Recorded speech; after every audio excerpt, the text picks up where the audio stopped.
Ya ayyuhal insan innaka kadihun ila rabbika kadhan famulaqih. Wahai manusia, sungguhnya kalian bekerja keras menuju Allah Subhanahu wa taala dan kalian akan bertemu. Apapun kegiatan kita, ya, sebagai orang kaya atau orang miskin, sebagai pejabat atau rakyat jelata, semuanya sedang bekerja keras dan menuju pada titik yang sama, yaitu bertemu dengan Allah Subhanahu wa taala. Namun tidak seorang pun dari kita yang tahu kapan titik pertemuan tersebut. Allah Subhanahu wa taala menjadikan kematian seseorang adalah hal yang gaib baginya. Kata Allah Subhanahu wa taala, "Wa ma tadri nafsun madza taksibu ghada wa ma tadri nafsun bi ayyi ardin tamut." Tidak ada satu jiwa yang tahu apa yang akan dia kerjakan besok, dan tidak ada satu jiwa yang tahu di mana dia akan meninggal dunia, ya, di bumi mana dia akan meninggal dunia. Oleh karenanya kita semua memiliki probability atau kemungkinan yang sama terkait dengan kematian. Saya dan antum bisa saja beberapa saat kemudian akan dipanggil oleh Allah Subhanahu wa taala. Tanpa melihat usia, tanpa melihat kesehatan tubuh, karena kematian bisa datang sewaktu-waktu. Terlebih lagi di antara tanda-tanda hari kiamat adalah mautu al-faja'ah, yaitu kematian yang datang dengan tiba-tiba. Memang benar, saya sering sampaikan hal ini, bahwasanya namanya orang tua, ya, kalau rambutnya sudah putih, usia sudah 60 tahun ke atas, kemungkinan dia meninggal ya lebih besar daripada yang masih muda. Ini secara umum, secara statistik, kalau orang sudah usia 60 tahun ke atas, kemungkinan meninggalnya lebih besar daripada yang masih muda. Ya, demikian juga orang yang sakit-sakitan, apalagi sakitnya sudah komplikasi, kemungkinan dia untuk sampai pada titik pertemuan dengan Allah lebih besar daripada orang yang masih segar bugar dan sehat walafiat. Ini secara umum. Kalau kita buat statistik, kita buat perhitungan, maka tentu yang lebih banyak meninggal adalah yang berusia 60 tahun ke atas daripada yang masih muda. Tetapi kalau kita tinjau dari person demi person, maka semua kemungkinannya sama. Antara yang sehat dengan yang sakit sama-sama mungkin meninggal di hari tersebut. Ya, sama-sama mungkin bisa meninggal pada hari tersebut. Buktinya betapa banyak anak muda yang meninggal tanpa didahului sakit, atau orang meninggal karena kecelakaan, atau orang meninggal karena dibunuh orang, atau orang meninggal karena jatuh dari tempat yang tinggi. Wa kam min sahihin mata min ghairi illatin. Betapa banyak orang yang sehat walafiat meninggal tanpa didahului sakit.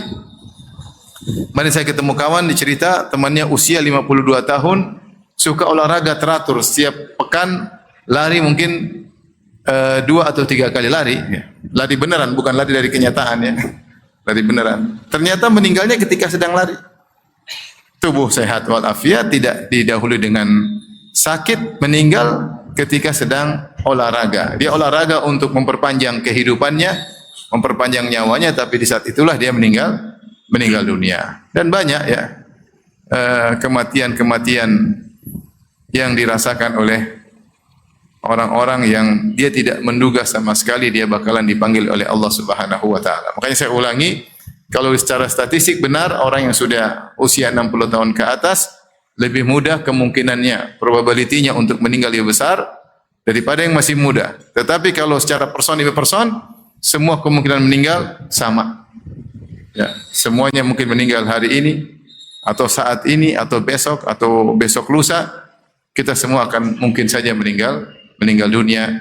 Kata penyair, "Man lam yamut bi sayfin mata bi ghairihi, ta'addadatil asbabu wal mautu wahid." Siapa yang tidak meninggal karena hantaman pedang, dia akan meninggal karena sebab yang lain. Dan sebab-sebab kematian itu sangat banyak, dan semua mengantarkan kepada satu akibat, yaitu kematian, Karenanya, ikhwan dan akhwat yang dirahmati oleh Subhanahu wa taala, seorang tidak tahu kapan dia meninggal dunia. Dia tidak tahu umurnya sampai berapa lama lagi, ya. Oleh karenanya dia hendaknya optimal untuk beramal soleh. Terutama ya kawan-kawan yang sudah usianya sudah semakin banyak ya. Sudah 50 tahun ke atas, 60 tahun ke atas. Yang rambutnya sudah putih semua ya. Mau cari rambut hitam sudah susah. Ini kemungkinan meninggal ya mungkin lebih cepat ya. Yang masih muda juga sebagaimana saya dijelaskan, jangan juga berleha-leha karena dia tidak tahu kapan dia meninggal, dan kalau dia berleha-leha sekarang khawatir kebawa sampai dia meninggal dunia. Berleha-leha tidak semangat beramal soleh karena seorang hidup di atas kebiasaannya. Mumpung masih muda, semangat beramal soleh. Ketika sudah tua sudah pakem untuk terus semangat. Orang yang masih muda bermalas-malasan dan dia terus bermalas-malasan sampai 40 tahun, terkadang kalau sudah usia 40 tahun sudah susah untuk merubah perangainya, sehingga dia terus bermalas-malasan sampai meninggal dunia. Dan siapa yang meninggal dunia maka telah tegak kiamatnya. Kata para ulama, man mata faqad qamat qiyamatuhu. Siapa yang meninggal dunia maka telah tegak kiamatnya. Kenapa? Karena dia sudah berpindah pada alam akhirat, yaitu masuk dalam alam barzakh. Dia sudah mulai merasakan pembalasan muqaddimah. Apakah nikmat kubur ataukah azab kubur. Kita enggak perlu menanti sampai hari kiamat besar ya. Al-qiyamatul kubra ya, sebagaimana Allah kabarkan, di mana bumi digonjang-ganjing, dihancurkan, langit kemudian diruntuhkan, dilipat oleh Allah Subhanahu wa taala. Itu semua akan terjadi dan akan kita rasakan. Tetapi siapa yang meninggal maka telah tegak baginya kiamat sugra. Kiamat sugra. Dia sudah meninggal, selesai. Dia sudah tidak bisa beramal soleh lagi ya. Dan ketika kita akan meninggal baru kita tahu ternyata setiap detik yang kita jalani di atas muka bumi ini ternyata sangat bernilai, menentukan nasib kita pada kehidupan berikutnya. Allah Subhanahu wa taala berfirman, "Man kafara fa alaihi kufruh wa man amila salihan fali anfusihim yamhadun." Siapa yang kafir maka dia akan merasakan akibat kekufurannya, dan siapa yang beramal soleh fali anfusihim yamhadun, maka sungguhnya untuk diri mereka sendirilah mereka menyiapkan tempat tinggal yang nyaman. Sebagian ulama salaf menyatakan maksudnya dia menyiapkan tempat tidur yang nyaman di alam barzakh. Siapa yang beramal soleh dia sedang menyiapkan istananya, kenyamanannya pada alam berikutnya. Maka saatnya kita hidup ini, saatnya kita berletih-letih untuk beramal soleh. Ya, berletih-letih untuk beramal soleh. Apa kata Al-Ghazali rahimahullahu taala? Siapa yang di dunia berkeringat banyak karena beribadah kepada Allah, maka keringatnya akan sedikit ketika berada di bawah terik matahari di padang mahsyar yang jaraknya cuma 1 mil. Siapa yang bermalas-malasan di dunia ini untuk beribadah kepada Allah, maka dia akan banyak mencucurkan keringat pada hari kiamat kelak. Saatnya sekarang kita beramal soleh. Lihat ketika Allah menceritakan tentang orang yang akan meninggal dunia. Ya ayyuhalladzina amanu la tulhikum amwalukum wala auladukum an dzikrillah wa may yaf'al dzalika fa ulaika humul khasirun. Wa anfiqu mimma razaqnakum min qabli an ya'tiya ahadakumul maut fa yaqula rabbi laula akhartani ila ajalin qaribin fa asaddaqa wa akum minas salihin.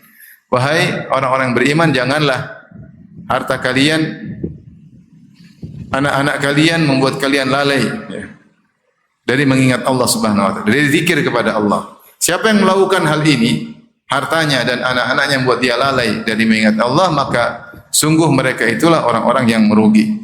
Dan infakkanlah sebagian harta kalian sebelum datang kematian kepada salah seorang dari kalian, maka dia berkata, Rabbi laula akhartani ila ajalin qaribin fa asaddaq. Ya Rabbku, tundalah kematianku meskipun sebentar saja. Ini Allah cerita tentang orang kaya yang dia ketika hidup punya kesempatan untuk banyak bersedekah, ATM-nya isinya banyak, duitnya banyak, namun dia tunda. Sampai akhirnya ketika mau meninggal dunia, nyawanya sudah mau dicabut, dia minta, ya Allah tundalah kematianku barang sebentar. Dia cuma butuh 5 menit, 10 menit untuk dia berinfak sebanyak-banyaknya. Tapi kata Allah, wala yuakhirallahu nafsan idza jaa ajaluha. Allah tidak akan menunda kematian seorang jika telah tiba ajalnya. Wallahu khabirum bima ta'malun. Sungguhnya Allah Maha mengetahui apa yang kalian lakukan. Ini contoh penyesalan yang Allah ceritakan Tentang orang yang akan meninggal dunia, dia minta waktu sedikit saja. Dia minta waktu sedikit saja untuk bisa apa? Untuk bisa bersedekah. Ya. Seandainya para penghuni kubur dibangkitkan atau ditanya, kalian diberi umur kembali ke dunia sehari, kira-kira apa yang mereka lakukan? Mereka akan beramal soleh sebanyak-banyak. Mereka berangan-angan untuk bisa beramal soleh, namun tidak bisa lagi. Disebutkan ada seorang salaf, disebutkan oleh Ibn Rajab Al-Hambali dalam kitab-kitabnya Ahwalul Qubur. Ada seorang ulama, dia mengantar mayat, kemudian mayat tersebut dikubur, kemudian dia sholat dengan sholat yang ringan, mungkin karena dia letih, dia sholat sekadarnya. Setelah itu dia bermimpi ketemu dengan penghuni kubur yang baru dia kuburkan tersebut. Ya. Dia bilang, engkau sholat dengan sekadarnya? Kata dia, iya. Ya. Kata sang penghuni kubur, seandainya saya dikasih waktu untuk sholat sekedarnya seperti engkau saja, lebih saya suka daripada dunia dan seisinya. Artinya, ingin beramal soleh meskipun sedikit pun, namun enggak bisa. Meskipun kau sholat tadi sekedar asal-asalan yang penting sah, saya pingin dikasih waktu untuk bisa sholat seperti itu. Cuma saya sudah enggak bisa lagi. Saya sudah enggak bisa lagi. Ini penyesalan orang yang dalam kuburan. Mereka sudah tidak bisa beramal soleh. Sekarang kita kalau ingin baca Quran masih bisa, ingin bersedekah masih bisa, berbakti sama orang tua, mungkin yang punya orang tua masih bisa. Masih sholat malam masih bisa, pingin hafal Quran masih bisa. Tinggal kita mau atau tidak. Karenanya ikhwan dan akhwat yang rahmatillah subhanahu wa ta'ala, pada kesempatan kali ini kita akan membahas apa saja kiat-kiat yang mungkin bisa kita lakukan ya agar kita bisa optimal di sisa umur yang kita miliki. Dan yang penting adalah akhir kita indah. Yang penting akhir kita indah. Rasulullah SAW bersabda, innamal a'malu bil khawatim. Amalan tergantung apa? Akhirnya. Amalan tergantung akhirnya. Ya. Maka akhir dari kehidupan seorang seakan-akan kesimpulan dari kehidupan masa lalunya. Rasulullah SAW bersabda, man ahsana fima baqi ghufira lahu ma qad madha. Siapa yang berbuat kebaikan di akhir hayatnya, maka dosa-dosa masa lalunya akan Allah ampuni. Wa man asaa fima baqi, siapa yang di akhir hayatnya masih berbuat kemaksiatan, berbuat keburukan, ukhidha mimma baqi wa mimma madha, maka dia akan disiksa oleh Allah akibat dosa-dosa masa lalunya dan dosa-dosa sisa akhir hayatnya. Maka tidak ada kata terlambat masa lalu yang sudah berlalu. Ya, jangan kita teruskan kalau penuh dengan kesalahan-kesalahan, kita harus merubah. Progres Islam kita lebih baik, semakin bertambah tahun, semakin bertambah usia, semakin waktu perjumpaan dengan Allah semakin dekat, harusnya kita semakin amal solehnya semakin banyak dan semakin berkualitas. Ngaji semakin baik, ya, ilmu semakin bertambah, ya, takwa semakin bertambah. Orang kalau ngaji setahun 2 tahun harusnya akan nampak dalam perangainya, dalam aktivitasnya semakin bertakwa. Ngaji semakin lama harusnya tidak duniawi, bukan semakin mikir apa? Duniawi, tapi mulai semakin memikirkan akhirat. Ngaji semakin lama harusnya aktivitas yang tidak ada faedahnya untuk akhirat semakin dia tinggalkan. Kalau ada orang ngaji semakin duniawi, semakin sibuk dengan aktivitas tidak ada faedah, ini ngajinya salah. Mungkin niatnya salah, mungkin ustadznya salah.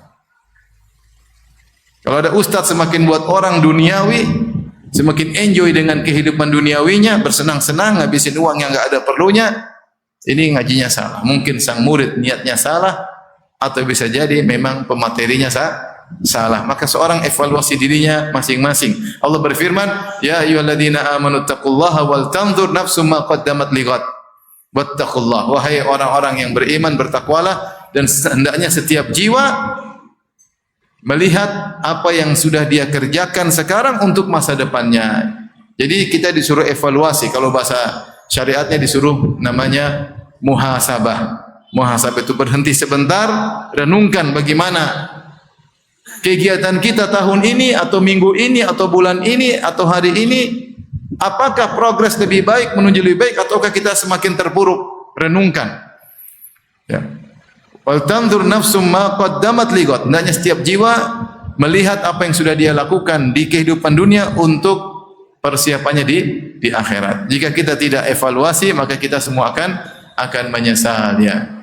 Kata Allah Subhanahu wa taala, "Waji'a yauma idzin bi jahannam, yauma idzi yatadzakkarul insanu wa anna lahu dzikra, yaqulu ya laitani qaddamtu li hayati."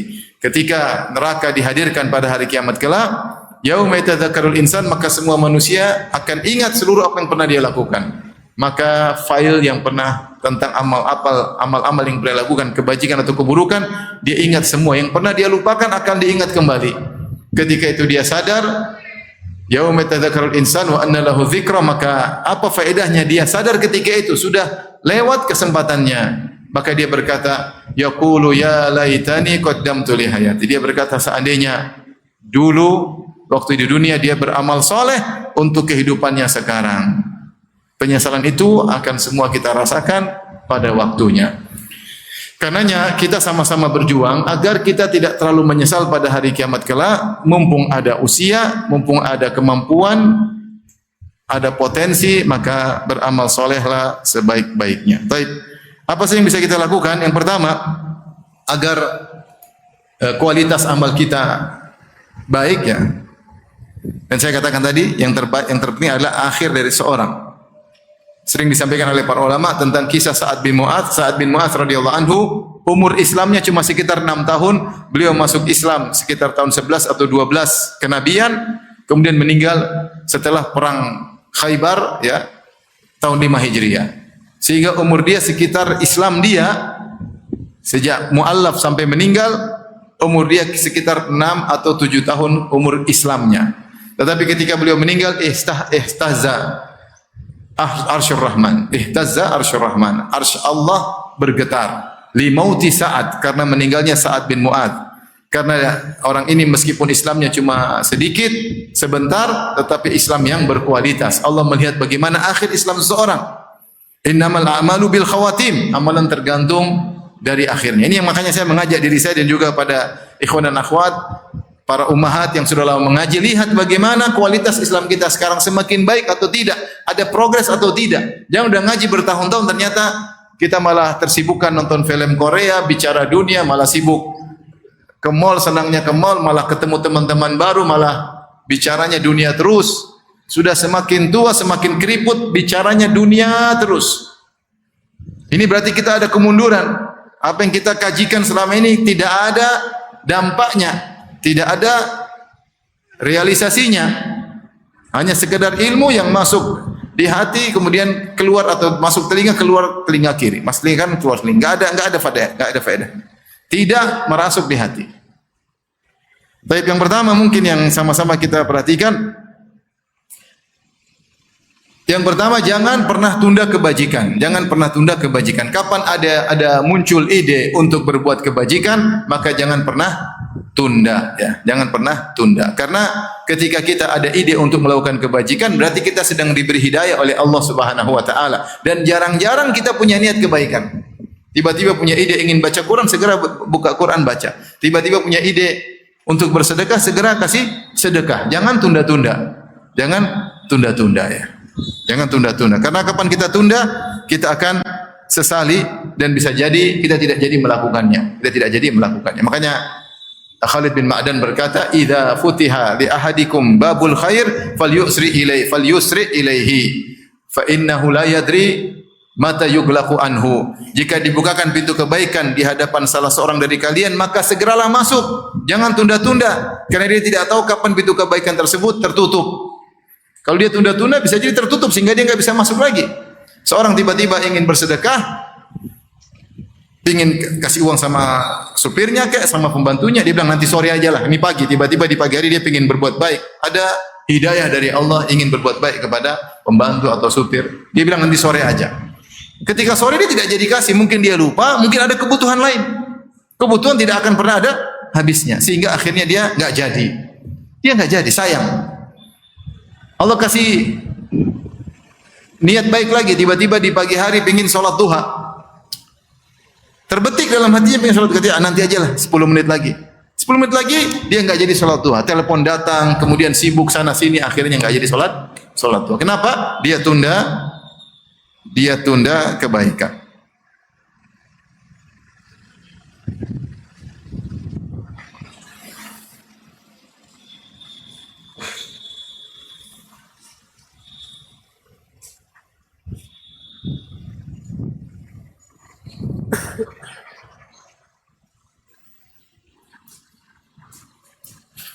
Dalam satu kisah disebutkan ada seorang alim, dia sedang fil khala, ya.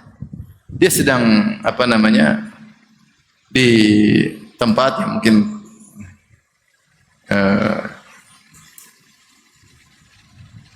dalam suatu tempat yang mungkin mandi atau tempat yang kosong sepi, tiba-tiba dia panggil muridnya. Dia bilang, "Fulan, tolong bantu saya lepaskan baju ini. Kemudian berikan baju ini kepada si fulan." Kata muridnya, "Halla sabarta hatta takhruj?" Nanti aja sampai kau keluar dari tempat tersebut. Apa kata orang alim ini? "Lam aman ala nafsi an tataghayyar wa kana qad khatara li badluhu." Saya tidak merasa aman atas jiwaku nanti berubah niatku. Sementara telah terbetik dalam hatiku untuk mensedekahkan jubah yang sedang saya pakai ini kepada si fulan. Saya mau sekarang, saya nggak mau tunda. Artinya jubah yang dia pakai berarti dia suka kan? Dia lagi pingin sedekahkan jubah yang sedang dia pakai kepada orang lain. Dia bilang, "Murid, tolong bantu saya lepas jubah ini, kasihkan kepada si fulan." Kata muridnya, "Nanti aja, nanti selesai urusanmu." Kata dia, "Enggak. Lam aman, saya tidak merasa aman, ya. Ala nafsi an tataghayyar, saya tidak merasa aman terhadap jiwaku, bisa jadi dia berubah. Tadinya mau pingin kasih, enggak jadi kasih." Dan ini sering terjadi bagi kita. Kita tunda-tunda, akhirnya enggak jadi. Oleh karenanya datang dalam hadis Rasulullah SAW bersabda, "At-tu'adatu fi kulli syai'in khairun illa fi amalil akhirah." Kata Nabi SAW, menunda-nunda atau tidak tergesa-gesa, tidak gerasa-gerusu dalam segala perkara baik, kecuali dalam amalan akhirat. Segera, kecuali dalam amalan akhirat. Kata para ulama yang menafsirkan hadis ini, dalam urusan dunia asalnya seorang tidak tergesa-gesa, sabar. Makanya Rasulullah SAW memuji Ashaj Abdul Qais.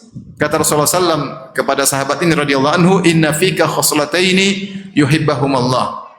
Sungguhnya pada dirimu ada dua perangai yang Allah cintai, al-hilmu wal anat, di antaranya sifat al-anat, yaitu tidak tergesa-gesa. Kata para ulama, tidak tergesa-gesa dalam urusan duniawi itu baik. Karena kita enggak tahu bagaimana dampaknya, sehingga seorang jangan tergesa-gesa, mikir dulu. Dia mau dagang, dia mau taruh modal, dia mau menikah, dia mikir dulu, karena dia tidak tahu bagaimana dunia ini ujungnya. Berbeda dengan amalan akhirat. Kalau amalan akhirat sudah pasti hasilnya, maka tidak perlu mikir-mikir. Salat duha emang ada masalah? Baca Quran ada masalah? Salat malam ada masalah? Sedekah ada masalah? Enggak ada masalah. Ngapain pikir-pikir? Makanya datang perintah Allah Subhanahu wa taala untuk segera dalam amalan akhirat. Sabiqu ila maghfiratin min rabbikum wa jannatin arduha samawati wal ard. Bersegeralah menuju ampunan Allah dan menuju surga yang luasnya seluas langit dan bumi. Segera. Fastabiqul khairat, berlomba-lombalah dalam kebajikan. Innahum kanu yusari'una fil khairati wa yad'unana raghaba wa rahaba. Sesungguhnya para nabi, kata Allah, mereka bersegera dalam amal kebajikan. Mereka bersegera. Kata Allah, sari'u ila maghfiratin, bersegeralah, cepatlah. Kata Allah tentang amalan yang menuju surga, kata Allah, wa fi dzalika falyatanafasil mutanafisun. Untuk nikmat surga maka bersainglah, kata Allah Subhanahu wa taala, ya. Ulaika yusari'una fil khairat. Mereka itulah orang-orang yang berlomba-lomba dalam kebajikan. Jadi kalau kita lihat amal soleh, semuanya perintahnya untuk segera. Rasulullah bersabda, "Badiru bil a'mali fitanan ka qita'il lail muslim." Bersegeralah kalian melakukan amal soleh, mubadarah, segera sebelum datang fitnah-fitnah yang gelap gulita yang buat kalian bingung apa yang harus kalian lakukan dalam fitnah tersebut. Jadi kalau untuk amal soleh tidak usah ragu-ragu. Tapi kalau amal dunia disunnahkan kita untuk pelan-pelan. Kemudian kalau perlu kita istikharah dulu, minta petunjuk, karena nggak ada yang jelas. Taruh modal, jangan buru-buru dulu, baru dengar cerita ini orang baik-baik, ternyata penipu besar. Mau nikah jangan buru-buru dulu. Ya. Ternyata ini akhwat nggak benar ya. Seperti ada kasus orang menikah dengan akhwat, ternyata akhwat itu masih ada suaminya. Jangan buru-buru, mentang-mentang akhwatnya cantik, buru-buru. Ya tunggu dulu. Pelan-pelan, semua perkara ini kita nggak tahu ujungnya. Maka perlu ta'anni, pelan-pelan, musyawarah, istikharah. Oke, bismillah. Tapi kalau urusan akhirat, ngapain tunda-tunda? Tunda-tunda. Kapan terbetik di hati, lakukan. Jangan pernah tunda-tunda. Kapan kita tunda, maka bisa jadi kesempatan tersebut tidak berulang lagi. Ketahuilah ketika Anda diberi ide untuk beramal soleh, ketahuilah itu Allah sedang kasih hidayah kepada hati Anda. Maka realisasikan, wujudkan, jangan pernah tunda. Di antara hal yang membuat orang-orang binasa adalah taswif, menunda-nunda. Makanya dalam hadis ketika Rasulullah SAW menyebut tentang para wanita yang masuk neraka, kata Rasulullah SAW, tasaddaqna, ya ma'syaran nisa tasaddaqna, fa inna kunna aktsara hatabi jahannam. Wahai para wanita, bersegeralah, bersedekahlah, karena kalian kebanyakan penghuni neraka jahanam. Maka seorang wanita berkata, lima ya Rasulullah, kenapa kami banyak penghuni neraka jahanam? Rasulullah sebutkan sebab-sebabnya. Di anna kunna takfurnal ashir, karena kalian suka ingkar dengan kebaikan suami, tidak tahu berterima kasih kepada suami. Wa tukthirna syaka, kalian suka mengeluhkan suami kepada orang lain, mengeluh dengan tidak qanaah, mengeluh dengan kehidupan. Wa tukthirna la'nah, kalian suka mengumpat. Di antaranya dalam sebagian riwayat, wa tusawwifnal khair, kalian suka menunda-nunda kebaikan. Kalian suka menunda kebaikan. Nanti ajalah, akhirnya tidak dikerjakan. Dikerjakan. Oleh karenanya kalau ingin kita mengoptimalkan sisa umur kita, kapan ada ide kebaikan jangan pernah tunda. Ini pertama. Jangan pernah tunda. Karena kalau tunda-tunda enggak jadi. Makanya seorang tadi seperti tadi, dia mengatakan, "Kenapa enggak tunda wahai guru? Sekarang saya takut hati saya berubah." Karena kita punya ide untuk bersedekah, kadang kita tunda-tunda, pikir panjang, akhirnya enggak jadi. Di antara sebabnya Allah berfirman, "Asy-syaitanu ya'idukumul faqr." Setan menakut-nakuti kalian dengan kemiskinan. Ini ada ide tiba-tiba lihat orang miskin, "Oh, saya pingin kasih dia uang 500.000." Mikir lagi, setan datang. Janganlah. Nanti kalau kau 500.000, nanti kau enggak bisa ini, enggak bisa anu. Ditakut-takutin untuk miskin. Mau sedekah 100 juta, setan datang. Anak-anakmu belum punya deposit. Penuhi dulu deposit anak-anak. Seakan-akan Allah tidak menanggung rezeki mereka. Akhirnya enggak jadi bersedekah. Enggak jadi. Karena ada setan datang nakut-nakuti kita. Asy-syaitanu ya'idukumul faqra wa ya'murukum bil fahsya. Setan menakut-nakuti kalian dengan kemiskinan dan mengajak kalian untuk perbuatan keji. Kata para ulama sebagian ahli tafsir, perbuatan keji maksudnya pelit. Kau punya uang tapi kau pelit itu keji. Kecuali kau enggak punya uang. Ya. Ini gara-gara nunda-nunda bisa berubah semua. Bisa berubah. Oleh karena kalau urusan akhirat jangan tunda-tunda. Insyaallah. Jadi kalau terbetik mau sedekah jangan tunda-tunda, langsung keluarin uang. Kalau enggak ada ya sudah, qadarullah. Kalau ada jangan ragu-ragu. Lihat orang di jalan, ada duit kasih aja. Jangan ragu-ragu. Nanti akan jadi kebiasaan. Udah kebiasaan nikmat. Dapat ide langsung kasih, Jangan ragu-ragu. Tiba-tiba lagi merenung, tiba-tiba ingat kawan lama. Kawan saya gimana? Dulu waktu saya masih nakal-nakal, dulu dia yang sering traktir saya. Ya. Dulu dia baik meskipun dia belum dapat hidayah. Dulu yang waktu neraktir minum khamr dia yang bayar dulu. Mudah-mudahan dia sekarang sudah dapat hidayah. Ingat, langsung telepon, minta nomor rekening, kirim, jangan ragu-ragu. Ingat tante dulu masih kecil, tante yang antar saya ke rumah sakit. Ya Allah, sekarang gimana nasib saya, sekarang sudah punya duit. Minta nomor rekening tante, kirim. Jangan ragu-ragu. Angka 10, nolnya 6, bismillah. Saldo enggak cukup, ya kurangin nolnya 5 kalau enggak cukup. Jangan takut. Rezeki datang dan pergi. Lagi menggebu-gebu, jangan tunda. Engkau tunda 5 menit bakalan enggak jadi. Beneran nih, 5 menit aja kau tunda bisa jadi enggak jadi. Tadi kata seorang ulama tadi, fa inilah aman ala nafsi. Saya tidak merasa aman dengan hatiku, anta tagoyar akan berubah. Memang kalau kita kasih baju sama orang, kita enggak akan kembali baju tersebut. Allah akan kasih caranya Allah Subhanahu wa taala. Tiba-tiba lagi main di rumah teman, pengin salat duha, langsung salat, enggak usah ragu-ragu. Allahu Akbar, jangan takut riya. Jangan takut dibilang, tumben salat duha, tumben batuk. Ini setan ini dan bikin saya enggak jadi apa. Enggak usah pakai bismillah. Tiba-tiba di mobil lagi pengen istighfar, astagfirullah. Tobat ya. Iya, tobat, astagfirullah. Enggak usah malu-malu. Karena kita sedang dikasih hidayah untuk berzikir kepada Allah. Tiba-tiba pengen baca Quran. Subhanallah. Enggak usah malu-malu. Kita sedang dapat hidayah dari Allah Subhanahu wa taala. Karena ikhwan, ini penting agar kita amal kita di akhir hayat kita berkualitas. Yang kedua, usahakan setiap amal yang kita lakukan sekarang kita mulai naikkan kualitas kita. Kita setiap hari salat 5 waktu. Dan biasa kita mungkin salat asal-asalan. Coba mulai hari ini saya ingin salat dengan ihsan. Saya ingin salat dengan merasa Allah saya sedang melihat, sedang berada di hadapan Allah. Sebagaimana penghuni surga melihat wajah Allah pada hari kiamat kelak. Saat itulah mereka sangat cinta kepada Allah, sangat merasakan kelezatan melihat wajah Allah, sangat berharap kepada Allah di surga kelak. Nah, sekarang saya seakan-akan saya sedang berhadapan dengan Allah. Ini kalau kita pergi menghadap gubernur, menghadap pejabat kita serius, sekarang saya merasa salat sedang berhadapan dengan Allah. Dialah Allah yang berikan saya nikmat, dialah yang menentukan nasibku di alam barzah, dia yang menentukan nasibku di akhirat, dia yang menentukan kebahagiaanku, dia yang beri hidayah kepada aku, dia yang menjauhkan aku dari segala keburukan. Saya sekarang melapor kepada dia. Allahu Akbar. Merasa di hadapan Allah. Kualitas salat pasti berubah.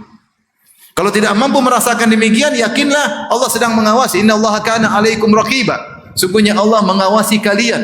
Raqib yaitu melihat dan mengawasi. Ibarat orang kalau di pinggir pantai, di atas markab tempat pengawasan, kemudian dia melihat dengan detail pakai alat apa itu namanya? Apa namanya? Teropong, saya sudah lupa. Teropong. Keker. Dia kan melihatnya dengan jelas dan serius. Namanya muraqabah itu melihat, bukan cuma sekedar melihat sambil menilai. Dengan mengawasi. Allah melihat kita dengan penuh pengawasan dan sambil menilai kita.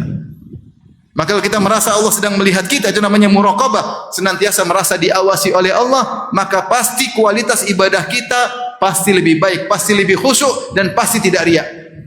Kenapa kita riya? Karena kita lepas dari diri kita perasaan diawasi oleh Allah sehingga kita merasa diawasi oleh manusia. Sehingga kita butuh validasi manusia, butuh like manusia. Tapi kalau kita merasa Allah sedang melihat saya, selesai. Allah mengatakan, "Wa tawakkal 'alal 'azizir rahim alladzi yaraka hina taqum wa taqallubaka fis sajidin innahu samiul alim." Bertawakallah kepada Allah yang Maha Perkasa dan Maha Penyayang. Alladzi yaraka hina taqum. Allah Maha Aziz, Maha Perkasa dan Maha Sayang kepada engkau. Karena sayang kepada engkau, dia perhatikan engkau. Alladzi yaraka hina taqum, yang melihat engkau ketika kau berdiri hendak salat.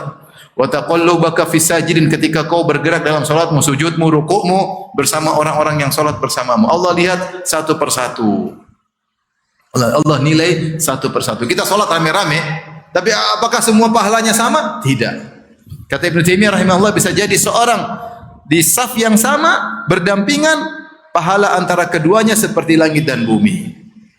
Yang bisa menilai Allah Subhanahu wa taala. Kalau kita merasa Allah sedang melihat, maka kualitas salat kita akan bertambah. Kalau kita baca Quran, kita hari insyaallah kita baca Quran. Jangan lupa ketika baca Quran, kita sekarang niatkan saya mencari berkah dengan baca Quran ini. Niatkan saya ingin cari hidayah dengan baca Quran ini. Niatkan saya ingin bermunajat, membaca surat dari Allah Subhanahu wa taala. Niatkan saya ingin tambah iman dengan baca Quran sehingga kita bacanya serius. Bukan asal-asalan, dan ini menambah kualitas kita. Toh kita baca Quran, toh kita solat.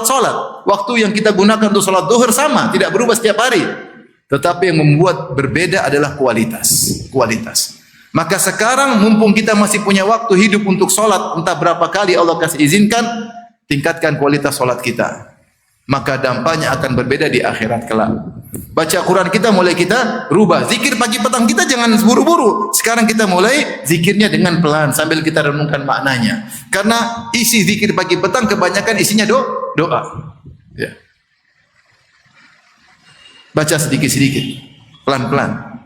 Pelan-pelan kita baca zikir pagi petang. Agar zikir pagi petang kita berkualitas. Mulai sekarang kalau kita zikir salat jangan buru-buru. Assalamualaikum warahmatullahi wabarakatuh. Assalamualaikum warahmatullahi wabarakatuh. Astagfirullah, astagfirullah. Pelan-pelan aja, jangan subhanallah. Alhamdulillah, bar. Pelan-pelan, subhanallah. Sambil kita renungkan. Toh kita akan melewati waktu tersebut. Bedanya berkualitas atau tidak. Kalau kita biasakan ibadah kita berkualitas, maka pahalanya semakin besar. Karena sekarang kita ngumpulin modal sebanyak-banyak untuk bertemu Allah. Kalau Allah cabut nyawa kita, selesai, game over. Kita nggak bisa lagi beramal soleh. Maka jangan ibadah kita begini-begini saja. Kata Nabi SAW, Inna Allaha yuhibbu idha amila al-abdu amalan an yutqinahu. Sungguhnya Allah cinta atau suka kepada seorang hamba jika dia melakukan suatu amalan, dia melakukannya dengan itqan, dengan profesional. Salatnya profesional, baca Qur'annya profesional, zikirnya profesional, salat malam yang serius. Kalau dia dakwah dia serius, kalau ngurus istri dia serius, ngurus anak dia serius. Kalau dia ngajar dia serius. Sehingga seluruh amal dia berkah karena dia bekerja dengan profesional. Dia tahu ada penilaian dari Allah. Ada penilaian Allah menilai dia. Apakah dia menjalankan amal dengan terbaik atau tidak. Maka seorang jangan asal-asalan. Serius dalam mengerjakan segala kegiatan ibadahnya. Ya, kata orang kalau kau berbuat baik sempurnakan. Jangan tanggung-tanggung. Kalau engkau ingin berbuat baik sama tetangga serius perhatian dia. Kalau dia lapar kita kasih makan. Kalau dia sakit kita bantu kesehatannya. Kalau kita mampu, ya. Serius. Kalau kita ngurus anak yatim datang ke rumah kita urusin dengan benar, serius. Kita urusin keperluannya, kita sekolahkan, kita didik, kita kasih wejangan, serius. Sehingga seluruh amalan kita itqan itu profesional. Dan ini menjadikan amalan setiap amalan kita berkualitas. Betapa sering kita berzikir tanpa kualitas. Betapa sering kita zikir habis salat tidak berkualitas. Entah zikir subhanallah pikirannya kemana. Betapa sering kita solat pikiran kita kemana-mana, tidak berkualitas solat kita. Rasulullah mengatakan inna rajula la yansarifu min salati wa ma kutiba lahu illa nisfuha au thuluthuha au rubu'uha au khumusuha ila usyruha.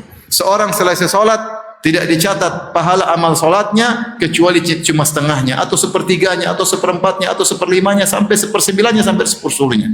Itu jarang orang yang dicatat sempurna solatnya. Kenapa? Karena dia solatnya tidak serius. Allahu Akbar, pikiran kemana-mana. Para ummahat, jadi wanita yang soleha benar-benar serius. Ngurus suami dengan benar-benar. Jangan ngurus suami asal-asalan. Ngurus suami benar-benar. Lihat Aisyah radhiyallahu anha, dia yang menyisir rambut Nabi sallallahu alaihi wasallam. Dia yang kasih parfum di baju Nabi, di badan Nabi sallallahu alaihi wasallam. Aisyah radhiyallahu anha. Ibu-ibu kalau ngurus suami yang benar, kalau suami mau pergi kantor, ibu-ibu yang sisirin. Kasihan bapak-bapak sisir sendiri, istrinya kemana? Kasihan bapak pakai parfum sendiri, istrinya kemana? Serius ngurusin suami biar pahalanya besar. Ngurus anak-anak serius. Jangan sibuk main HP, lihat Topet, lihat Shopee, lihat macam-macam. Anak terbengkalai, ya. Jangan. Setiap kegiatan kita profesional agar kualitas ibadah kita tidak sama seperti yang dulu. Ini mulai kita terapkan. Mulai terapkan dari satu-satu. Dari kalau kita baca Quran, coba serius.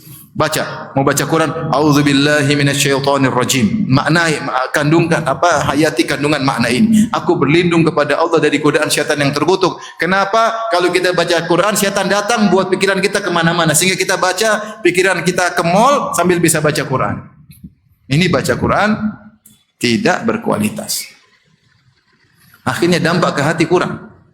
Tapi kalau orang baca Quran itu kan banyak tujuannya. Wasyifa'ul lima fis sudur, untuk menghilangkan penyakit hati. Saya baca Quran, saya berobat agar penyakit hati saya hilang. Hasad, dengki hilang. Tamak terhadap dunia hilang. Saya ingin baca Quran agar saya sembuh.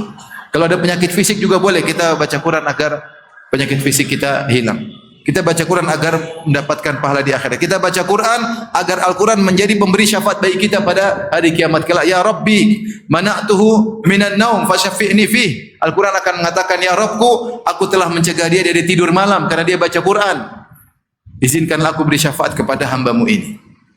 Di alam barzah ketika ada gangguan ingin mengganggu sang mayat, maka Quran datang membela. Kau tidak bisa mengganggunya, kau tidak bisa masuk lewat sini, saya menjaganya. Quran memberi syafaat. Quran memberi apa? Syafaat. Tapi ini yang keberapa tadi? Yang kedua, sekarang yang ketiga. Kelanjutannya, jangan pernah meremehkan amal soleh sedikit pun. Jangan pernah meremehkan. Kita senyum ibadah. Kata Nabi SAW, tabassumuka fi wajhi akhika sadaqah. Senyumanmu kepada saudaramu adalah apa? Sedekah. Kata Rasulullah SAW, la tahqiranna minal ma'rufi syai'an walau an talqa akhaka biwajhin tariq. Jangan kau meremehkan kebaikan apapun, meskipun hanya tersenyum ketika bertemu dengan saudaramu. Apa maksudnya kita tersenyum? Senyum. Dapat pahala. Ya. Rasulullah menyebutkan tentang satu amal yang rendah. Kata Rasulullah SAW, al-imanu bid'un wa sab'una syu'bah. Iman itu 70 sekian cabang. A'laha kalimatul la ilaha, yang paling tinggi la ilaha illallah. Wa adnaha imatatul adha anit tariq, yang paling rendah menghilangkan gangguan dari jalan. Itu iman yang rendah, artinya pahalanya sedikit. Tetapi meskipun iman ini rendah, adnaha kata Nabi yang paling rendah dari cabang-cabang keimanan, menghilangkan gangguan dari jalan. Ternyata Rasulullah sebutkan ada orang masuk surga gara-gara menghilangkan gangguan dari jalan. Ada seorang laki jalan, tiba-tiba dia melihat ada dahan atau ranting dahan pohon yang mengganggu di jalan. Maka dia berkata, la yu'zil mu'minin. Jangan sampai dahan ini mengganggu kaum mukminin, maka dia pun menjauhkannya. Allah pun ampuni dia dan Allah masukkan dia dalam surga. Jadi masalahnya pahala itu hak prerogatif Allah. Terserah Allah mau kasih berapa, terserah Allah. Minimal 10 kali lipat, lebih dari itu terserah Allah. Buktinya ada amal-amal yang dianggap sepele bisa bikin orang masuk surga. Contoh yang kedua, tentang wanita pezina yang beri minum kepada seekor anjing. Bainama kalbun yutifu bi raqiyyin kada yaqtuluhu al-atash idh ra'athu baghiyun min baghaya bani Israil. Ketika ada seekor anjing yang kehausan, kemudian muter-muter di sebuah sumur, dia ingin minum tapi enggak bisa karena kalau dia menyemplung sumur dia mati. Tiba-tiba dilihat oleh seorang wanita pezina dari Bani Israel, maka dia kasihan. Maka dia pun turun, dia ambil air, kemudian fasaqathu, kemudian dia isi air di sepatunya, kemudian dia berikan kepada anjing tersebut. Anjing tersebut faghafarallahu laha bihi, maka Allah ampuni dia gara-gara amal yang sederhana tersebut. Cuma kasih makan anjing. Ya. Urusan pahala urusan Allah. Bisa jadi Allah lihat karena keikhlasannya, bisa jadi Allah melihat karena inginnya dia dapat pahala, niatnya tadi agar tidak mengganggu kaum muslimin, kasihan kepada anjing tersebut. Mungkin dia tulus ikhlas, tidak mengharapkan pujian sama sekali. Karena apa yang diharapkan dari anjing tersebut? Kecuali dia sambil YouTuber ya mungkin. Bikin apa konten ya mungkin, tapi dia enggak bikin konten. Nolong anjing aja. Anjingnya enggak bilang syukran, enggak ada. Gogok enggak selesai. Terus minum pergi. Keikhlasan yang membuat dia diampuni oleh Allah Subhanahu wa taala. Bahkan 1 dirham bisa mengalahkan 100.000 dirham. Kata Nabi sallallahu alaihi wasallam, sabaqo dirhamun mi'at alfi dirham. Sekeping dirham mengalahkan 100.000 dirham. Kok bisa ya Rasulullah? Kata sahabat, kata Rasulullah SAW, ada seorang punya harta cuma 2 dirham. Dia miskin, punya harta cuma 2 dirham. Kemudian dia ambil salah satunya, kepingan dirham, dia ambil kepingan dirham yang terbaik, dia sedekahkan. Yang satunya punya juta atau juta-jutaan dirham, dia ambil 100.000 dirham, dia sedekahkan, tidak pengaruh bagi dia. Tapi yang satu pengaruh. Hartanya tadinya 100% menjadi 50%, karena harta dia cuma 2 dirham. Ternyata 1 dirham ini mengalahkan 100.000 dirham. Pahala urusan Allah Subhanahu wa taala. Rasul mengatakan seorang bersedekah dengan sedekah yang sedikit meskipun sebutir kurma, tapi dari hasil yang halal, maka Allah terima sedekah tersebut. Fayurabbiha kama yurabbi ahadukum fuluwahu. Lalu Allah kembangkan sedekah tersebut yang halal tadi dari hasil yang halal. Sebagaimana salah seorang dari kalian mentarbiyah, merawat kudanya dari kecil sampai gede. Jadi ini ibarat bahwasanya Allah perhatian terhadap sedekah yang halal tadi. Allah tidak, ini cuma sedikit, enggak. Allah tidak demikian. Orang Arab dahulu punya beberapa hewan ternak, di antaranya kambing, di antaranya onta, di antaranya kuda. Yang paling mereka perhatikan kuda. Adapun kambing, onta yang penting makan selesai. Tapi kalau kuda harus dirawat dengan baik, dilatih untuk bisa lari cepat, dilatih fisiknya, makanya diperhatikan dengan lebih perhatian besar. Untuk menggambarkan bahwasanya sedekahmu yang sedikit itu jangan kau sepelekan kalau kau ikhlas dari hasil yang halal, dari keringatmu. Tidak ada syubhat di dalamnya sama sekali. Benar-benar kau cari dengan cara yang halal.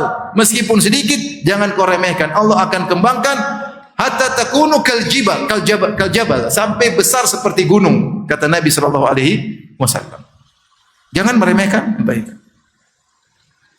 Maka jangan pernah meremehkan 2 rakaat yang kau lakukan di tengah malam. Jangan pernah meremehkan. Itu urusan Allah pahalanya.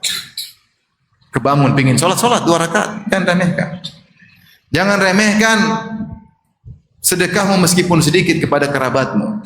Jangan remehkan kau korbankan sebagian waktumu untuk orang tuamu. Disuruh orang tua, bismillah, korbankan waktu demi orang tua. Tidak ada yang ringan di sisi Allah kalau seorang mengerjakannya dengan ikhlas. Apa kata Ibnu Mubarak? Rubba amalin saghirin tu'azzimuhun niyyah. Betapa banyak amal kecil jadi besar gara-gara niat yang tulus. Wa rubba amalin kabirin tusaghiruhun niyyah. Betapa amal besar, biayanya besar, capek dibuat, tapi jadi kecil nilainya gara-gara niat yang tidak benar. Oleh karenanya, jangan pernah meremehkan amal soleh. Apapun yang bisa kita kerjakan, kerjakan. Apa susahnya kita masuk rumah, kita ucapkan salam. Assalamualaikum warahmatullahi wabarakatuh. Atau sebagian pendapat mengatakan assalamu alaina wa ala ibadillahi sholihin. Bismillahi kharajna, bismillahi walajna. Apa susahnya kita mau makan, kita bilang bismillah. Setelah makan, alhamdulillah at'amani hadza ta'ama razaqani min ghairi haulin wala quwwah. Apa, jangan pernah sepelekan. Apa susahnya kita masuk WC sambil berdoa? Allahumma inna a'udzubika minal khubuthi wal khaba'ith. Bismillah, Allahumma. Apa susahnya? Kita keluar WC kita ghufranaka. Apa susahnya? Jangan pernah meremehkan amal saleh. Apa susahnya kalau kita pakai sendal kaki kanan dulu baru kaki kiri? Apa susahnya kalau kita lepas sendal kiri dulu baru kanan? Apa susahnya? Sunnah Nabi sallallahu alaihi wasallam. Yang sepele-sepele gitu jangan kita remehkan. Urusan pahala urusan siapa? Allah Subhanahu wa taala. Buktinya ada amal sepele, Allah menjadikan seorang sebab masuk surga. Dan kita tidak tahu amal mana yang buat kita masuk surga.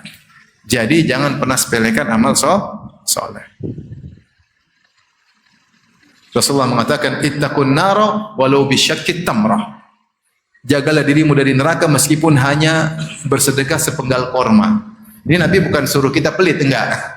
Tapi kalau kau punya harta kecuali 1 korma, belah sepenggal kasih. Bisa menghalaimu dari neraka jahanam. Kita punya uang sedikit, jangan aduh cuma 2.000. Kayaknya kasih aja. Cuma segini, mohon maaf.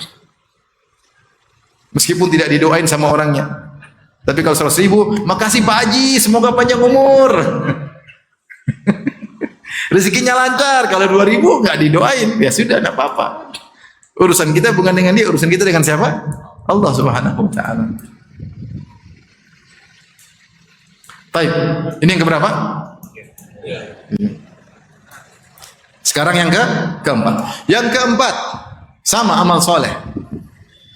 Berusaha ya melakukan amal apapun niatnya karena Allah Subhanahu wa taala, selalu. Makan karena Allah, olahraga karena Allah, bertemu dengan kawan karena Allah, bercanda karena Allah Subhanahu wa taala. Semua yang karena Allah ada pahalanya. Kata Nabi sallallahu alaihi wasallam, "Innamal a'malu binniyat." Amalan tergantung niat. La ajra illa in hasbah. Kata Nabi sallallahu alaihi wasallam, tidak ada pahala kecuali kalau diniatkan karena Allah Subhanahu wa taala. Amal soleh terbagi menjadi 2. Ada namanya ibadat mahdhah seperti salat, puasa, zakat, sedekah. Insyaallah kita tahu ini karena Allah. Tapi ada amal-amal duniawi. Seperti tidur, makan, olahraga, bercengkrama, ngobrol, jalan-jalan. Ini semua perkara duniawi yang sering kita lakukan. Maka niatkan karena Allah. Sehingga seluruh aktivitas kita karena Allah Subhanahu wa taala. Dan ini sangat penting. Karena kalau kita niat karena Allah, kita diberkahi oleh Allah Subhanahu wa taala. Makanya Allah berfirman tentang berhubungan dengan istri. Kata Allah Subhanahu wa taala, "Nisa'ukum harthul lakum fatu harthakum anna syi'tum." Waqaddimu li anfusikum wattaqullaha wa'lamu annakum mulaqu. Istri kalian adalah sawaladang bagi kalian, maka datangilah sawaladang tersebut. Ya sirami sawaladang, jangan dibiarkan kering. Kemudian kata Allah, maksudnya gauli istri kalian. Ini perkara duniawi, menggauli istri.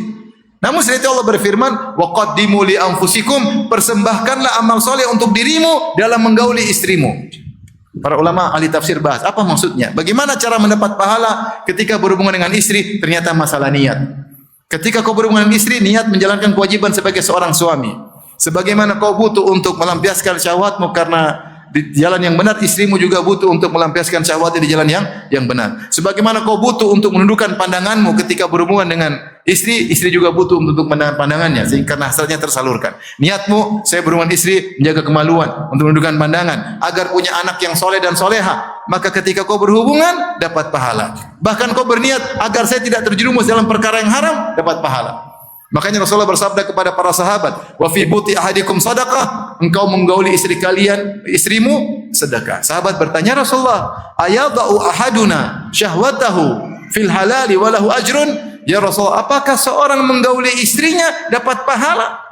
Sahabat bingung, kok bisa menggauli istri dapat pahala? Rasulullah namakan sedekah. Kata Rasulullah SAW, alaysa law wada'ahu fil harami akana alaihi wizrun? Bukankah kalau dia menyalurkan syahwatnya dengan zina dapat dosa? Kata sahabat, tentu. Maka demikian kalau dia salurkan di tempat yang halal dapat pahala. Ini contoh bahwasanya kita melakukan suatu perbuatan yang itu hubungan intim suami istri, kalau kita lihat sepintas jauh dari nilai akhirat, ternyata juga bisa dapat pahala dengan kegiatan seperti itu. Apalagi yang lainnya, yang lainnya. Rasulullah bersabda, "Lasta tunfiqu nafaqatan tabtaghi biha wajhallah illa ujirta 'alaiha hatta luqmatal lati tajalu fi imra'atik." Tidaklah kau berinfak, kau mencari wajah Allah kecuali dapat pahala, tapi dengan syarat mencari wajah Allah. Kau infak kasih anakmu, bayarkan SPP, bayar uang listrik. Kalau bayar listrik jangan ragu-ragu. Bismillah. Belikan beras buat anak istri, jangan ragu-ragu. Ini saya niatkan karena Allah, saya menafkahi anak istri, melakukan kewajiban. Semua yang kau niatkan karena dapat pahala. Sampai suapan yang kau suapkan ke mulut istrimu. Bayangkan, seorang suami lagi bercanda, lagi bermesraan, suapin istrinya. Kapan antum terakhir suapin istri? Wallahu a'lam. Kapan terakhir suapin istri? Kemarin Ustaz, istri sakit. Enggak, pas lagi enggak sakit. Kapan suapin apa? Istri. Pada waktu masih bulan madu. Sekarang bulan bawang sudah tidak ada. Ya akhi, kita suapin istri bermesraan, niat karena Allah dapat pahala. Yang bilang siapa? Nabi SAW. Ini perkara mesra dapat pahala. Lihat Nabi SAW baca Quran sambil berada di hijri Aisyah, sambil berpangkuan di Aisyah. Rasulullah merajaah Quran. Dia baca Quran sambil menyenangkan istri. Rasulullah bisa. Rasulullah ketika berpuasa sempat mencium istri. Karena Nabi SAW yuqabbilu wa yubashiru wa huwa shaim.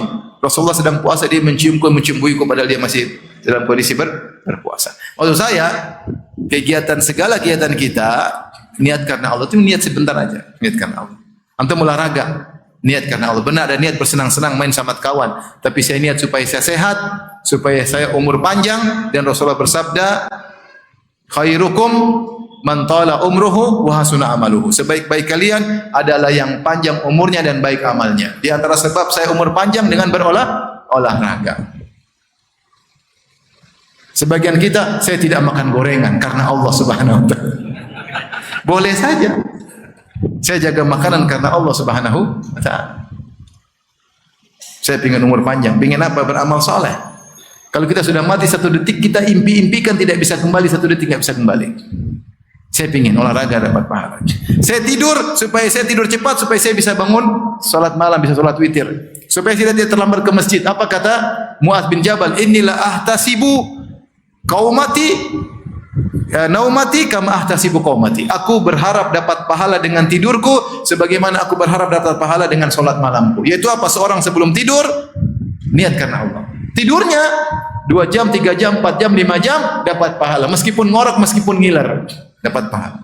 Meskipun ngelindur, dapat pahala. Kenapa dia tidur? Niatnya karena Allah. Kata Mu'adz, aku berharap dengan tidurku dapat pahala sebagaimana aku berharap salat malamku dengan dapat pahala. Karena dengan tidur aku salat malam seger.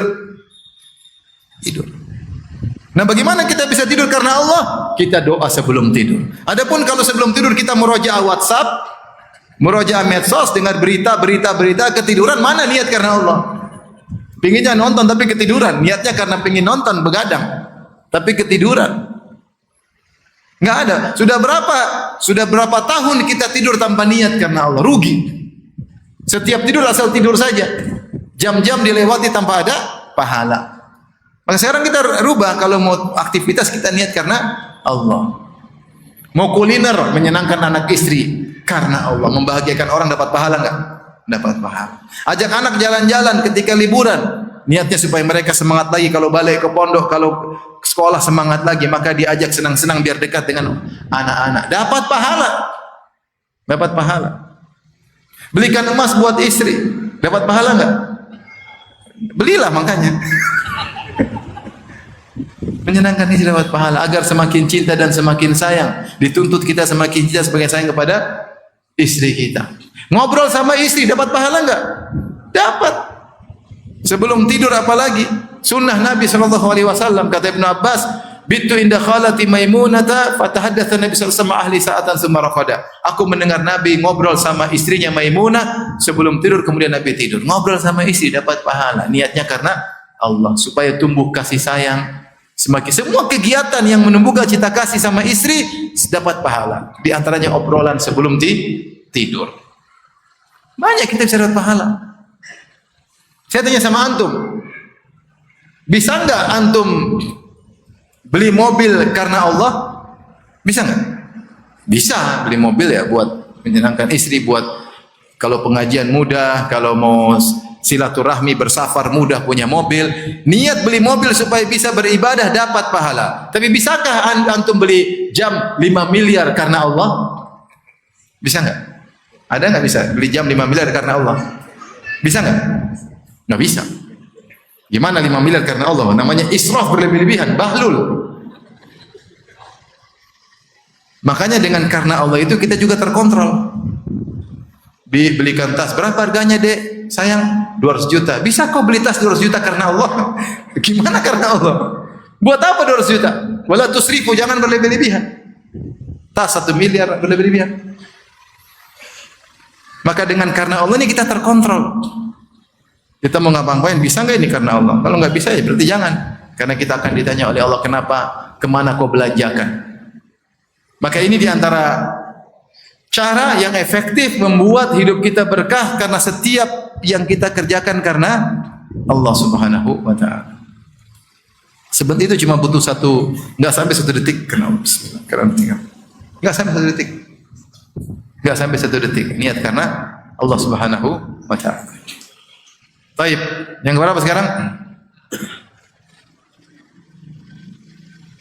Yang kelima, di antara agar kita bisa banyak beramal soleh di akhir hayat kita, pelit dengan waktu, jangan buang-buang waktu.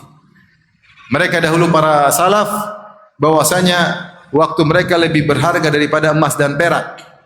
Kalau dikatakan time is money, bahwasanya waktu adalah uang, kata orang-orang pencari dunia, maka orang beriman mengatakan al waktu agla minadz dzahab, waktu lebih berharga daripada emas. Emas pergi masih bisa kita cari lagi, waktu pergi enggak bakalan kembali lagi. Oleh karena di antara ciri-ciri orang beriman adalah orang-orang yang menghargai waktu. Allah berfirman di antaranya, ya, walladzina hum 'anil lagwi mu'ridun, yaitu orang-orang yang berpaling dari perbuatan sia-sia. Sia-sia enggak ada manfaatnya dia berpaling, enggak bisa orang beriman buang-buang waktu, enggak. Umur adalah modal dasar dia. Umur ini adalah modal dia untuk beramal soleh. Kalau enggak ada umur dia enggak bisa lagi beramal soleh. Dia baca Quran butuh waktu. Dia belajar butuh waktu, dia sholat butuh waktu, berbakti sama orang tua butuh waktu. Bagaimana dia waktu dia buang-buang? Waktu dia buang sampai umur dia buang. Allah juga berfirman tentang ciri-ciri penghuni surga. Kata Allah Subhanahu wa taala, "Wa idza marru bil lagwi marru kirama." Kalau mereka melewati perkara sia-sia, mereka tinggalkan dengan elegan, enggak mau mampir perkara yang sia-sia. Nah, kita sekarang evaluasi diri. Betapa banyak waktu kita habis untuk nonton medsos yang tidak ada ujungnya. Tidak ada endingnya. Yang nonton Ijazah seri 1 belum selesai sampai sekarang. Sudah ada endingnya? Belum ada. Ijazah seri 2 sudah ada endingnya? Belum ada. Mau ikut itu habis waktu. Habis waktu. nguti-nguti celap-celapan orang, maki-makin orang, habis waktu. Bukannya tidak perlu tahu secukupnya. Secukupnya kita perlu tahu tentang kondisi ekonomi kita, perpolitikan kita, perlu ngerti, tapi jangan berlebihan. Yang jadi masalah kita berlebihan sehingga waktu kita lebih banyak untuk baca seperti itu daripada baca Quran, itu masalahnya. Sehingga umur kita terbuang-buang. Sehingga waktu untuk cengkrama dengan istri enggak ada. Dari pergi kantor pulang kantor pegang HP, sibuk dengan medsos. Zikir pagi petang enggak sempat. Kenapa sibuk lihat berita yang enggak tahu ujungnya, enggak tahu bagaimana ceritanya. Habis waktu. Maka di antara hal yang membuat benar-benar menyita umur kita adalah nonton berita. Indonesia itu negeri 1001 malam. Mengalahkan Baghdad. Kalau orang Baghdad dulu cerita 1001 malam, sekarang kalah. Indonesia setiap hari ceritanya banyak. Setiap hari ceritanya banyak. Berita politik, berita artis, berita kriminal, berita ekonomi, berita selingkah-selingkuh, berita macam-macam berita, enggak ada habis-habisnya. Kalau kita mau ikuti semua, habis umur kita. Maka kita ikuti seperlunya. Berita olahraga saja menyita waktu begitu banyak. Apa? Berita bola, berita basket, berita tinju, berita pertarungan bebas, berita banyak mau kita ikuti. Bola saja yang mau kita ikuti, tokoh-tokohnya ada banyak. Ada Ronaldo, ada Ronaldinho, ada Messi, ada zaman dulu ada siapa? Maradona, ada Maradona sudah mau, entah masih hidup atau sudah mati, masih kita cari beritanya. Masih hidup atau sudah mati Maradona? Masih hidup, enggak tahu. Jangan pura-pura enggak tahu. Maksudnya kita mau satu bahan aja mau kita ikuti terlalu banyak ceritanya. Kalau kita ikut semua habis umur. Kapan baca Quran? Kapan baca sejarah Abu Bakar, bicara sejarah Umar? Kapan baca sejarah Islam? Khulafaur Rasyidin, dinasti Umayyah, Abbasiyah, dinasti Utsmaniyah. Banyak mau kita belajar. Perjuangan-perjuangan. Sejarah-sejarah pahlawan kita aja minim, enggak tahu kita. Siapa yang tahu sejarah cinta sama Imam Bonjol misalnya, Diponegoro misalnya, Panglima Sudirman, kita enggak tahu ceritanya secara detail bagaimana perjuangan mereka. Sehingga kita nasionalis, cinta kepada negara karena Allah Subhanahu wa taala, enggak tahu. Tapi kalau tanya tentang Ronaldo, tahu semua orang. Dari mana, istrinya berapa, wallahu alam, anaknya berapa, pada tahu. Pada ngerti. Dibayar berapa tiap bulan, kontraknya berapa, main di mana saja, pada tahu. Si waktu kita habis. Buang-buang umur, ini yang buat kita masalah sehingga amal kita tidak berkualitas. Karena untuk beramal butuh waktu, maka ciri orang beriman menghargai waktunya. Menghargai waktunya. Disebutkan Syekh Sa'di ketika melewati orang-orang Arab sedang ngobrol, dia bilang, kalau saya bisa beli umur kalian, bisa beli waktu kalian, saya akan beli. Kekurangan waktu. Kekurangan waktu. Karena ingin beramal soleh tidak ada waktu. Umur tidak mencukupi. Subhanallah. Makanya bagaimana Syekh Sa'di ketika sedang sakit dia tulis buku. Buku yang judulnya Wasail Mufidah, Al-Wasail Al-Mufidah lil Hayatis Sa'idah. Yaitu sarana-sarana yang bermanfaat untuk meraih kehidupan yang bahagia. Dia tulis kapan? Ketika sedang sakit. Dia tulis cara-cara bahagia. Padahal dia sedang sakit parah. Di waktu sakit, dia sempat nulis buku. Tidak menyia-nyiakan waktu. Luar biasa. Syekh Utsaimin kalau untuk mendengar kisahnya, sampai dia menjelang meninggal dunia, sampai dia sakit, dia tetap isi ceramah di Masjidil Haram, di ruangan khusus, muridnya dengar dari luar. Di Masjidil Haram, waktu iktikaf, dia tetap memberikan ceramah, sementara dia di atas pembaringan dalam kondisi sakit, sampai akhirnya meninggal dunia. Tidak mau buang-buang waktu. Kita waktu buang-buang. Oleh karenanya ikhwan, kurangi ngobrol. Kita ini hobi ngobrol enggak? Ngopi, kumpul, ngobrol 1 jam, 2 jam. Ngobrol secukupnya, timbul kasih sayang, cinta kasih. Tapi kalau ngobrol 1 jam, sudah itu bukan cinta kasih lagi. Sudah bicara ngalor ngidul, bosan. Kok kamu aja dari materinya itu aja, bosan. Tapi kalau ngobrol 15 menit, 20 menit, setengah jam, oke lah. Melepas kasih sayang, ada obrol yang terarah. Tapi kalau 1 jam, 2 jam, bahan bicaraan habis, mulai gibah, namimah, cerita macam-macam. Buang-buang umur. Buang-buang umur. Maka agar akhir hayat kita berkualitas, pelit waktu. Sok sibuk. Apa sok? Sok sibuk. Ada orang ngajak, ayo kita ke sana dong. Sibuk. Kamu sok sibuk? Iya memang saya sok sibuk. Saya sok sibuk. Sibuk apa? Ya ada aja lah. Sibuk ngurus istri, sibuk ngurus anak, sibuk ngurus kerjaan, sibuk berbakti sama orang tua, sibuk silaturahmi. Banyak kesibukan yang harusnya kita bisa sibuk. Sibuk zikir, sibuk hafal Quran, sibuk murajaah, sibuk pengajian, banyak kesibukan. Kita nelpon tante enggak pernah, telepon om enggak pernah, telepon ponakan enggak pernah, mengunjungi kakak adik padahal tinggalan dekat juga enggak pernah. Tetangga enggak pernah kita salami, tetangga enggak pernah kita kunjungi. Apa? Tapi kalau medsos punya waktu terus. Nonton berita punya waktu terus, komentar punya waktu terus, menganalisa punya waktu terus. Padahal analisanya juga ada yang dengar. Habis umur kita sibuk dengan fitnah-fitnah dunia. Inilah kondisi kita di akhir zaman. Makanya Rasulullah bersabda, al-ibadatu fil harji ka hijratan ilayya. Ibadah di musim fitnah seperti hijrah kepadaku. Pahalanya besar seperti hijrah. Karena di musim fitnah orang jarang ibadah, sibuk ngurusin fitnah. Si pengurusin fitnah. Maka minta tolong kepada Allah. Allahumma a'inni ala dzikrika wa syukrika wa husni ibadatik. Ya Allah, tolonglah hambamu ini yang lemah agar bisa ya mengingatmu dan agar bisa bersyukur kepadamu dan agar bisa beribadah dengan baik kepadamu. Tapi sekarang yang keberapa?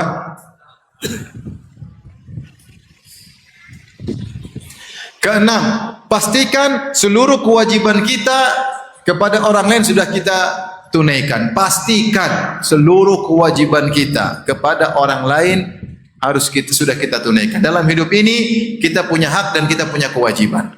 Hak kita jangan terlalu diperhatikan. Kalau hak kita tidak dikasih sama orang, kita akan ambil di akhirat. Dan kebutuhan kita untuk ngambil pahala lebih besar daripada ngambil hak kita di dunia. Ada orang ngerampas hak kita, kita minta nggak dikasih, biarin aja.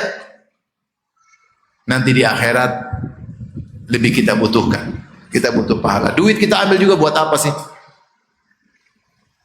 Buat apa? Ada orang punya hutang, kita tagih, dia nggak bayar-bayar, padahal dia punya harta banyak, dia kabur nggak mau bayar. Udah biar nanti di akhirat. Toh kita ambil uang tersebut juga nggak begitu banyak keperluan, kita masih bisa makan, masih bisa hidup. Ada orang rampas tanah kita, dipatok, dibuat sertifikat baru, kerja sama sehingga tanah kita dicaplok. Ya sudah, kita berusaha ngurus, nggak punya duit untuk ngurus, ya udah ambil aja. Nanti di akhirat saya ambil. Ada orang maki-maki kita, ya udah jangan dibantah, maki aja. Nanti di akhirat saya ambil. Ada orang tuduh kita yang tidak. Kita mau bela diri juga percuma, nggak ada yang dengar.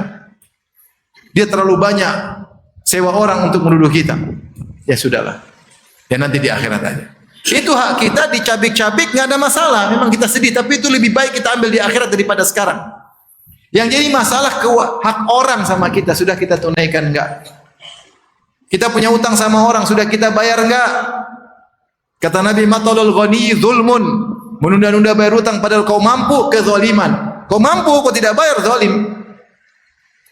Ustaz saya enggak punya. Kau bagaimana enggak punya mobil ada 5, rumah besar, jual rumah. Bayar hutangmu, beli rumah kecil. Mobil 5 tuh jual, biarin tinggal 1. Mana bilang enggak punya duit? Bohong. Kau mampu tapi kau tidak bayar hutang, zalim. Waktunya bayar hutang, nantilah bulan depan. Saya mau kelola dulu uang saya, uang ini masih bisa dikelola. Haram. Waktunya sudah jatuh tempo, kau tidak bayar, dosa. Haknya orang kau tahan-tahan. Dosa. Hak masalah duit. Hak terkait muamalah. Sudahkah kau menunaikan hak kedua orang tuamu? Sudahkah kau berbakti kepada kedua orang tua? Mereka punya hak untuk kau berbakti kepada mereka. Renungkan dirimu, kau anak berbakti atau tidak? Adakah pengorbanan buat kedua orang tuamu? Adakah waktumu untuk mengunjungi kedua orang tuamu? Adakah waktumu untuk mijit mereka, bercengkrama dengan mereka? Mereka rindu ingin ngobrol sama anak-anak. Mereka rindu melihat cucu-cucu mereka.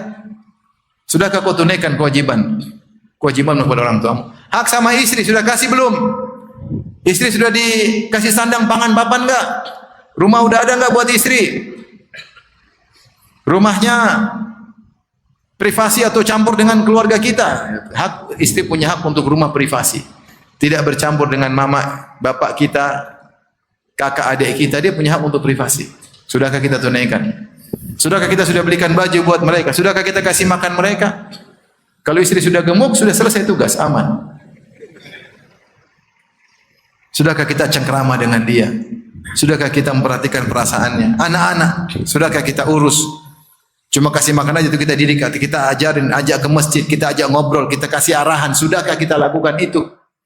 Atau kita sibuk ngajarin orang di luar, anak tidak kita ajarin? Allah Maha tahu, masing-masing ada haknya. Sudahkah kita sibuk ceramah, bicara agama sama teman-teman, sama anak enggak pernah bicara agama? Anak punya hak untuk kita ngobrolin masalah agama dengan anak-anak. Nah, ibu-ibu apalagi? Sudahkah tunaikan hak suami? Hak suami banyak, harus tahu. 1, 2, 3, 4, 5, 6, 7, 8, 9, 10, banyak haknya. Sudah dijalankan belum? Kalau keluar harus minta izin, sudah jalankan belum? Kalau terima tamu harus minta izin, tidak boleh asal terima tamu. Mau kakak, mau adik ke rumah kasih tahu suami, tidak boleh asal suruh masuk aja, tidak boleh. Kalau diajak keranjang, jangan diajak ke dapur. Orang ajak keranjang malah ngajak kuliner, jangan. Diajak keranjang harus taat. Suami lagi kepingin harus dipenuhi hasratnya. Taat kepada suami, kalau disuruh kepada yang baik, iya, nggih. Dalam, ya. Harusnya gitu. Bukan moh.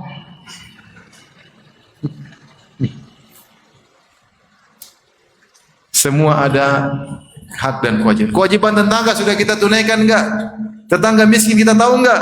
Dia lapar kita tahu enggak? Jangan kita kenyang tetangga kita miskin. Tidak beriman orang yang tetangganya kelaparan dia tidur nyaman. Tahu enggak tetangga?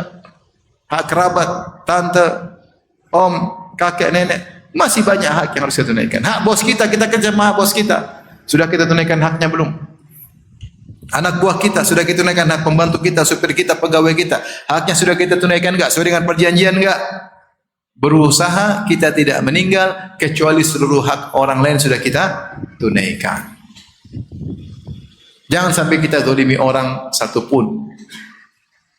Pastikan hal tersebut. Karena kalau kita ada zalimi orang, kita binasa pada hari kiamat kelak. Kata Nabi, az-zulmu zulumatun yaumal qiyamah. Kezaliman akan menjadi kegelapan yang bertubi-tubi pada hari kiamat kelak. Kalau kita ketemu mereka di akhirat, kebaikan kita akan diambil sama mereka, kita transfer kebaikan kita kepada mereka karena banyak hak mereka tidak kita tunaikan. Kita transfer ke istri kita, transfer ke anak kita, transfer ke orang tua kita, transfer ke tetangga kita. Transfer karena hak mereka tidak kita tunaikan. Waliyadzubillah, maka waspada, jangan sampai meninggal dalam kondisi menzalimi orang. Kalau antum hidup ini punya masalah sama orang, pasti kita punya masalah. Tidak ada orang hidup tanpa masalah. Pastikan ketika kau punya masalah sama orang, kau di posisi yang menang, di posisi yang benar. Jangan sampai kau punya masalah ternyata kau yang salah. Makanya ketika Umar bin Khattab radhiyallahu anhu ditikam, kata Umar, siapa yang menikamku? Majusi atau Muslim? Majusi. Kata Umar, alhamdulillah yang menjadikan orang yang membunuhku bukan orang Muslim. Saya tidak ingin masalah dengan orang Muslim di akhirat kelak, kata Umar bin Khattab radhiyallahu anhu. Repot kalau kita harus sidang musuh kita di akhirat ternyata orang Muslim juga, yang sholat juga, yang mengucapkan la ilaha illallah juga, repot. Kalau kita posisi benar enggak ada masalah, kalau kita salah kita binasa. Hidup jangan cari masalah, tapi kalau ada masalah pastikan kau di posisi yang benar, dan tidak mungkin hidup tanpa masalah, tidak mungkin, karena kita interaksi dengan manusia. Pastikan kau di posisi yang benar, kalau tidak maka pahalamu akan disedot oleh mereka. Maka Nabi berkata, atadruna manil muflis? Tahukah engkau siapa orang yang bangkrut? Kata sahabat, al-muflisu fina man la dinar lahu wala dirham wala mata. Orang bangkrut di antara kami ya Rasulullah, itu orang tidak punya dinar, tidak punya dirham, tidak punya emas, tidak punya perak, tidak punya aset. Rasulullah jelaskan, al-muflisu min ummati. Orang bangkrut dari umatku. Siapa orang bangkrut itu? Hartanya banyak terus ludes. Itu namanya bangkrut. Maka Rasulullah mengatakan, itulah kebangkrutan yang hakiki di akhirat. Man ya'ti yaumal qiyamah bi sholatin wa zakatin wa siyamin. Orang yang datang pada hari kiamat bawa pahala salat, bawa pahala sedekah, bawa pahala puasa. Wa ya'ti wa qad syatama hadza. Ternyata di dunia pernah maki si fulan. Wa daraba hadza, dia pernah pukul temannya. Wa akhadha mala hadza, dia pernah mengambil harta temannya. Wa safaka dama hadza, dia pernah menumpahkan darah temannya. Wa qadhafa hadza, dan dia pernah duduk temannya dengan tuduhan tidak-tidak. Ya. maka diambillah wa ya'ti hadza, yang satu ambil pahalanya, ambil pahalanya, ambil pahalanya, ambil pahalanya. Fa in faniyat hasanatu qabla an yuqda ma alaihi ukhidha min sayyi'atin faturihat alaihi thumma turiha finnar. Kalau ternyata sudah over pahala, sudah habis dan masih banyak tanggungannya, maka dosa-dosa mereka diambil, dipikulkan kepada dia, kemudian dilemparkan dalam neraka jahanam. Baik. Habis waktu. Habis waktu. Kayaknya sudah habis waktu. Sudah tidak bisa dilanjutkan lagi, sampai di sini saja kajian kita. Semoga yang sedikit ini pun sudah susah kita kerjakan. Semoga Allah membantu kita untuk bisa mengerjakan apa yang telah kita dengar, terutama sang pembicara semoga bisa komitmen dengan apa yang dia sampaikan. Allah taala alam bisawab. Semoga Allah menganugerahkan kepada kita husnul khatimah. Amin ya rabbal alamin. Wabillahi taufiq wal hidayah. Assalamualaikum warahmatullahi wabarakatuh.